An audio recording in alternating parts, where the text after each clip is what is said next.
By the way, we do know there are different zones of nonverbal cues,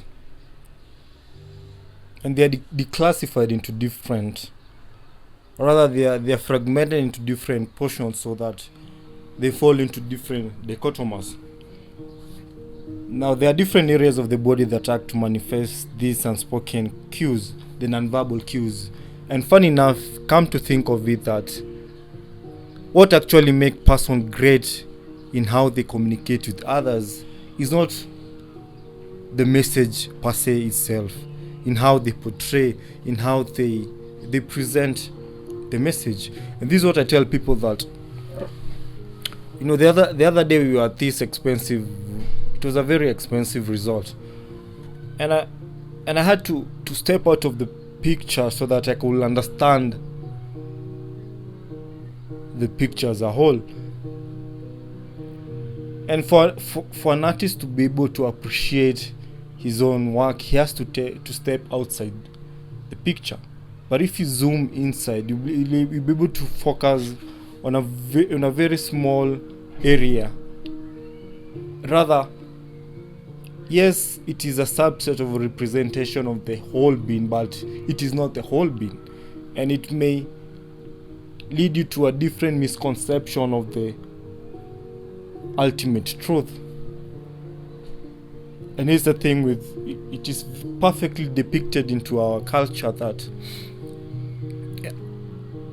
and even in our religions, it's, you see, people live in this, more so I call it the collective illusion. And there's that nuance between the truth and the collective illusion, the collective lie. They always think that their religion is the true, is the religion, that their God is the true God. But the question that I'll beg them to answer for themselves: define for me what is God. Define for me what is the religion itself. Because, funny enough, all the religion have an inaugural by how they came to be. They had to start from somewhere.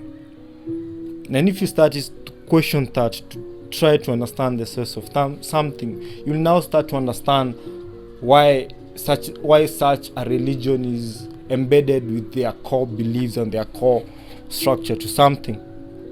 It never does come out of the blues. It has to be embedded by stuff. It has to be predicated to a certain belief, to a certain phenomenon, to a certain experience, to a certain lesson in life. And that's how rules, and that's how regulation, how principles are created. And funny enough, humans cannot operate where there's no religion, where there's no... Religion is more of a culture. And what culture is, it's a known territory. There's this great friend of mine, he's a clinical psychiatrist, but more of a philosopher. The guy is called Dr. Jordan Peterson. In this book that I had finished reading is called The Meaning of Life, where he talks about difference between the known territory and the unknown territory.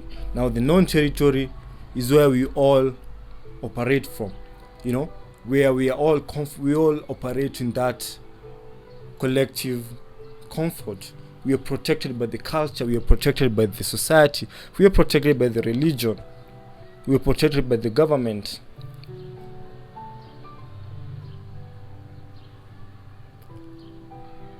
And the perfect example that is depicted in a physical manner is a structure, a house, a building, a wall. We protect ourselves from the outsiders, the animals, the wild, the unknown territory, where it has not yet been established, where is the unknown.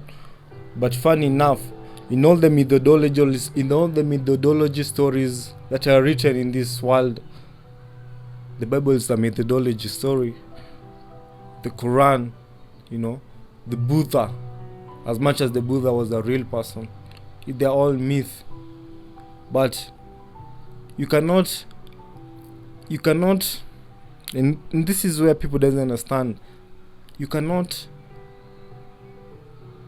remove or rather separate humanity from a story. You cannot separate you yourself as a human being from a story. You yourself, you operate, you are a story by yourself. What you're doing, you're creating a story. We all live in a story by ourselves, and we're chasing to have a great story at the end of the day. And that's why people become depressed, because you start to see people's stories, they're becoming meaningful, yet yours is of non-concern, and it's becoming insignificant to the society. And that's why you start operating a state of in a depressed state. So this is a very deep concept that I'm trying to delineate here.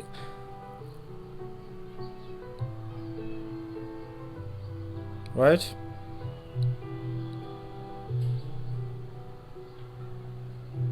So as I was saying, the non-verbal cues is what make what you're saying to be meaningful, is what makes person to become a great person. You don't become great by the message that you provide. As much as the message that you're providing is a meaningful message, but what makes you to become a great, or rather your message to have a great impact, is how you're delivering the message, from the speech, from your non-verbal cues. That is what we will be trying to delineate here. And the first one is your face, because people doesn't understand this. The face is your emotion. It exhibits what you're feeling at the presence, and it will be transcended, it will be transverse into your how you're going to communicate, how you're going to articulate yourself. And communication is a key to become someone of significance. Now, about the face, this is a zone that gives the most noticeable and overpowering cues. I always say the first impression is the last impression. You only have